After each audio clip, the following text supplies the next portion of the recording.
화려한 왕관, 금으로 뒤덮인 궁전, 수백 명의 시종들. 우리가 영국 왕실을 떠올릴 때 그리는 이미지죠. 근데 그 화려함 뒤에 숨겨진 진짜 모습을 알면 여러분 지금 먹고 있는 거 내려놓게 될 겁니다. 1년에 4번 씻는 여왕, 시신이 관에서 터져버린 왕, 그리고 왕의 뒤처리를 전담하는 직책이 왕실 최고의 권력 자리였던 시절. 이게 전부 실제 영국 왕실 이야기입니다. 오늘은 교과서가 절대 가르쳐주지 않는 중세 영국 군주들의 충격적이고 역겨운 민낯을 파헤쳐 볼 겁니다. 윌리엄 1세라는 이름 한 번쯤 들어보셨죠? 1066년 헤이스팅스 전투에서 앵글로색슨족을 박살내고 영국 역사를 통째로 바꿔버린 노르만 정복왕입니다. 전장에서는 공포 그 자체였던 사람이었는데 문제는 이 사람 화가 나면 진짜 어디로 튈지 몰랐다는 거거든요. 평소에도 분노 조절이 안 되기로 악명이 높았는데 한 번은 프랑스 왕자랑 체스를 두다가 지자마자 체스판을 들어 왕자 머리에 그냥 집어 던져버렸습니다. 상대가 외국 왕족이든 말든 상관없었던 거죠. 근데 나이가 들면서 이 분노가 폭식이라는 또 다른 문제와 결합하기 시작합니다. 먹고 마시는 걸 도저히 절제하지 못하면서 말년에는 말 위에 올라타는 것조차 버거울 만큼 거대한 몸집이 되어버렸거든요. 당시 프랑스 왕 필립 1세가 윌리엄의 배를 보고 대놓고 임신한 여자 같다고 조롱했을 정도였으니까요. 그 말을 들은 윌리엄이 어떻게 했을지는 다음 챕터에서 확인하시죠. 필립 1세한테 임신한 여자 같다는 말을 들은 윌리엄, 당연히 가만히 있지 않았겠죠. 분노가 폭발한 그는 즉시 프랑스 망트 지역을 직접 말을 타고 쳐들어갑니다. 근데 여기서 황당한 사고가 터집니다. 말을 달리던 중 불룩 튀어나온 자신의 뱃살이 안장 앞쪽에 걸리면서 그대로 앞으로 꼬꾸라져 버린 거거든요. 전장을 누비던 정복왕이 자기 배에 걸려 낙마한 겁니다. 이 충격으로 내장이 심하게 손상됐고 감염이 퍼지면서 결국 5, 6주 뒤에 사망하고 맙니다. 허무하죠. 근데 진짜 문제는 그 다음이었습니다. 장례식 당일 하인들이 시신을 관에 넣으려는데 며칠 새 시신이 너무 심하게 부풀어 올라버린 겁니다. 관은 너무 작았고 억지로 쑤셔 넣으려다 결국 시신이 터져버렸어요. 방 안은 부패한 내장의 악취로 가득 찼고 장례식에 참석했던 사람들은 그 자리에서 다들 뛰쳐나갔다고 합니다. 영국 역사를 바꾼 정복왕의 마지막 치고는 너무나도 처참한 결말이었죠. 시간을 좀 건너뛰어서 이번엔 에드워드 3세 이야기입니다.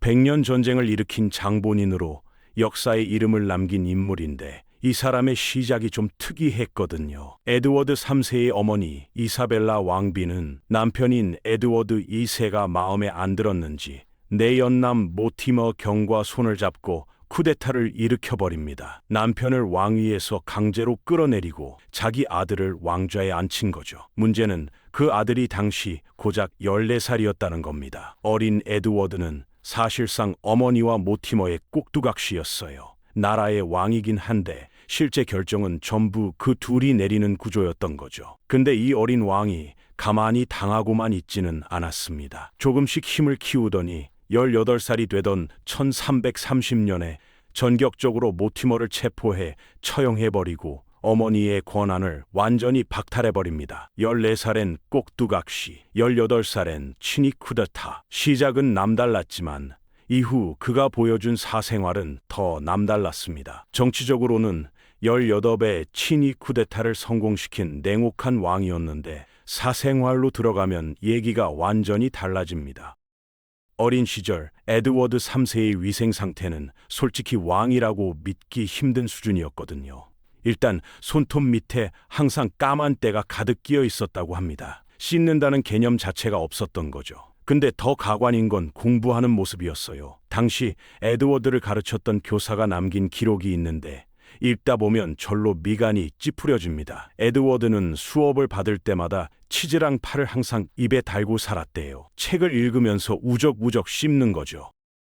그러다 음식 부스러기랑 즙이 귀중한 서적 위로 줄줄 흘러내리는 건 기본이었고요. 심지어 독서 중에 콧물이 흘러도 그냥 냅뒀다고 합니다. 닦지도 않고 책 페이지 위로 뚝뚝 떨어지게 그냥 방치한 거예요. 왕실 도서관 사서 입장에서는 그야말로 악몽 같은 왕이었겠죠. 쿠데타는 완벽하게 해냈으면서 손수건 쓰는 법은 몰랐던 에드워드 3세였습니다. 이제 튜더 왕조로 넘어갑니다. 헨리 7세, 8세로 이어지는 그 튜더 왕조 맞습니다.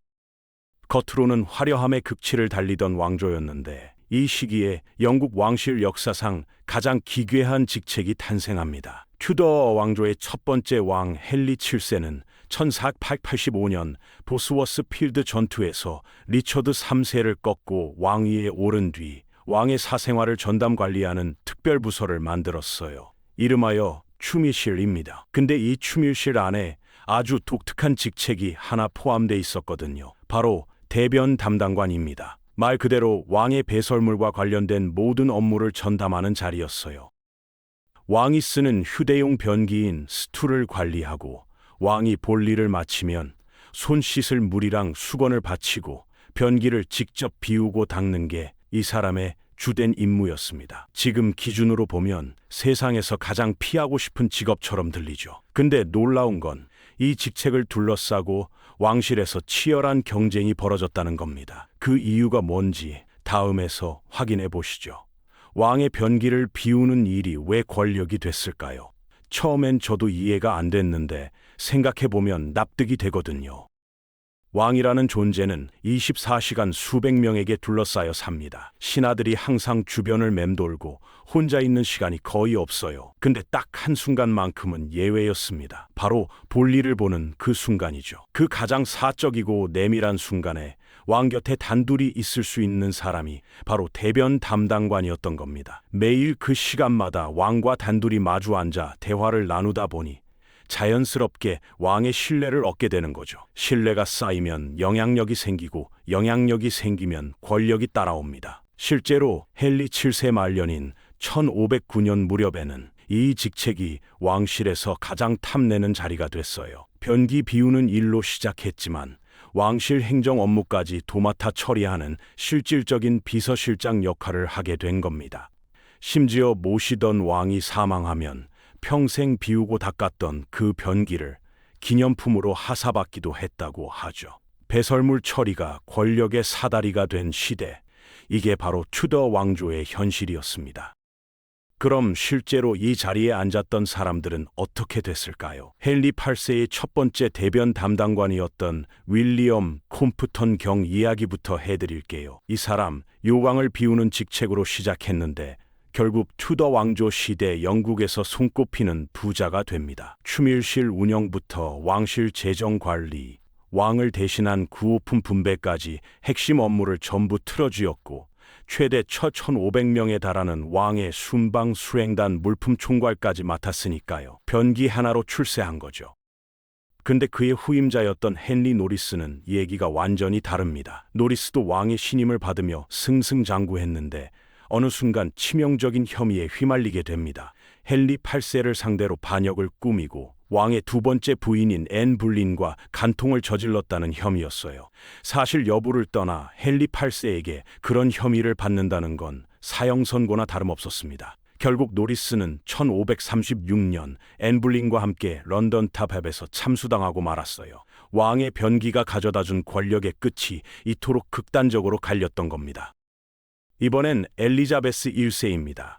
영국 역사상 가장 위대한 여왕으로 불리는 그 인물이 맞는데 개인 위생만큼은 위대함과 거리가 한참 멀었거든요.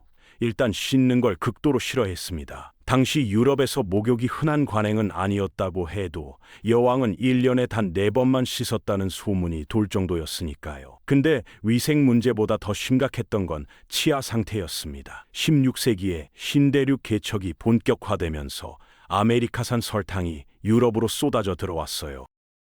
설탕이 부와 권력의 상징처럼 여겨지던 시절이었는데 엘리자베스가 여기에 완전히 빠져버린 겁니다. 어마어마한 양의 설탕을 달고 살다 보니 치아가 썩어 들어갔고 결국 새카맣게 변색되기에 이릅니다. 구취가 얼마나 심했냐면 손님을 맞이할 때마다 향수를 뿌린 손수건을 입에 물어 냄새를 가렸다고 해요. 그런데 더 황당한 건 치아 문제를 해결하겠다고 쓴 치아 광택제의 주성분이 또 설탕이었다는 겁니다. 썩어가는 치아에 설탕으로 만든 광택제를 바른 거죠.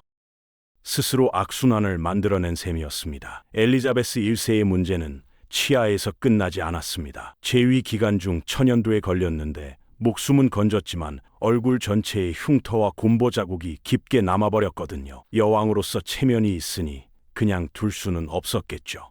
그래서 선택한 방법이 베네치안 세루스라는 하얀 화장품을 얼굴에 두껍게 떡칠하는 거였습니다. 문제는 이 화장품의 주성분이 납이었다는 거예요. 매일같이 납 성분을 피부에 바르고 있었던 겁니다. 납 중독이 장기간 누적되면 정신착란과 심각한 건강 이상으로 이어질 수 있는데 여왕은 흉터를 가리기 위해 그 위험을 매일 감수하고 있었던 거죠. 그리고 이게 성격에도 영향을 미쳤는지는 몰라도 엘리자베스의 성미는 조상들 못지않게 불같았습니다. 한 번은 한 신하가 입고 온 코트가 마음에 안 든다는 이유로 그 자리에서 심한 욕설을 퍼붓고 얼굴에 침을 뱉어버렸거든요. 코트가 마음에 안 들면 그냥 지나치면 되는데 얼굴에 침을요. 위대한 여왕의 민낯이 이랬습니다. 마지막입니다. 엘리자베스 1세의 뒤를 이어 스튜어트 왕조의 첫 번째 왕이 된 제임스 1세인데요. 이 사람은 앞서 나온 군주들의 더러운 습관을 전부 한 몸에 모아놓은 것 같은 인물이었습니다. 일단 물을 병적으로 혐오했어요. 평생 목욕하지 않은 건 기본이고 손을 씻을 때도 약간 젖은 냅킨으로 손가락 끝만 살짝 문지르는 게 세정의 전부였거든요. 당연히 온몸에 극심한 가려움증이 달고 살았고 땀과 오물이 뒤섞인 체취는 곁에 가기 힘들 수준이었다고 합니다. 여기서 끝이 아닙니다. 옷 갈아입는 것도 극도로 귀찮아했어요. 입고 있던 옷이 완전히 너덜너덜하게 달아해질 때까지 절대 새 옷으로 갈아입지 않았거든요. 씻지도 않고 옷도 안 갈아입고 그 상태로 왕좌에 앉아 나라를 다스렸던 겁니다. 게다가 입에서는 수시로 침을 질질 흘리고 사람들 앞에서도 아무렇지 않게 코를 후비는 행동을 반복했어요. 정복왕 윌리엄부터 제임스 1세까지 영국 왕실의 더러운 전통은 이렇게 면면이 이어져 내려왔던 겁니다. 정복왕 윌리엄부터 제임스 1세까지 훑어보고 나니 어떠세요? 우리가 교과서에서 배운 영국 왕실의 이미지와는 꽤 다르죠. 화려한 왕관 뒤에는 목욕을 기피하고 배설물로 권력을 쥐고 납을 얼굴에 바르며 살았던 군주들이 있었습니다. 그들은 나라를 다스리는 고귀한 자리에 있으면서도 개인적인 삶에서는 폭식과 분노, 무례함을 거침없이 드러냈어요. 숨기지도 않았습니다.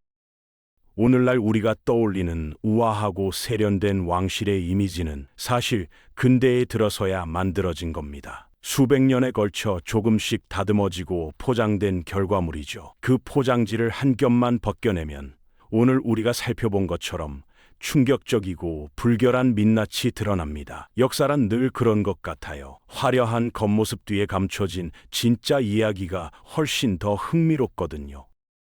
영국 왕실이 그랬고 어쩌면 우리가 지금 우러러보는 많은 것들도 그럴지 모릅니다. 겉만 보지 말고 한 겹 더 들여다보는 습관, 그게 역사를 제대로 보는 방법 아닐까요? 오늘 준비한 영상은 여기까지입니다.